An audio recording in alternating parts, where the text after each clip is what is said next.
First take, yet take. We back in the building. One more week, one more hot take. And this week, ESPN is asking us, out of the duos left in the playoffs, who's the best? First off, let's take LeBron James, Kevin Love, throw that in the trash. Nobody's picking them. At least nobody with common sense is picking them. So then you left with James Harden and Chris Paul versus KD and Steph. Truth be told, nobody should be picking James Harden and Chris Paul. I thought this was going to be a clear, just runaway landslide. And then Max Kellerman on national TV opened his mouth and said, well, yes, KD and Steph are more talented, but for these playoffs, I'm going to take Chris Paul and James Harden because they're hungry. As if they haven't been hungry in years past. As if they haven't been, won the championship in years past. These guys, year after year, fall short in the playoffs. And now because they're together, we want to say that they're hungry and they're the best duo left.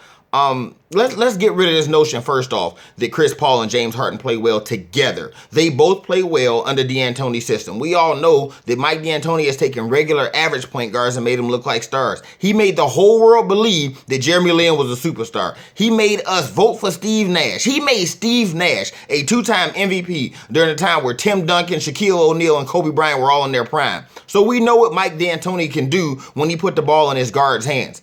But people feel like James Harden and Chris Paul play well together, and they really don't.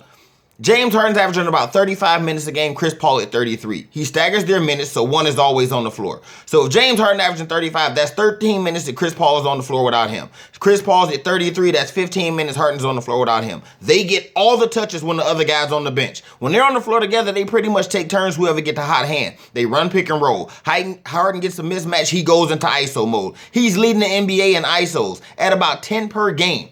10 per game. Second best is LeBron at 9. Guess what? Nobody on Golden State is even close. Nobody gets over 5 ISOs a game. You know why? Because those guys' games complement each other. They move the ball. KD and Steph actually play well together. And truth be told, it's really the Stephen Curry effect. When this guy's on the floor, you have to guard him at 30 feet. This opens up the floor for everybody. It gives everybody more scoring opportunities, to include one of the greatest scorers to ever play the game in Kevin Durant. This really is no contest. I can't figure out for the life of me. Maybe Max just wanted to make it a debate. He wanted to be controversial. I don't know. But for anybody to pick James Harden and Chris Paul over Steph Curry and Kevin Durant, that's just ridiculous.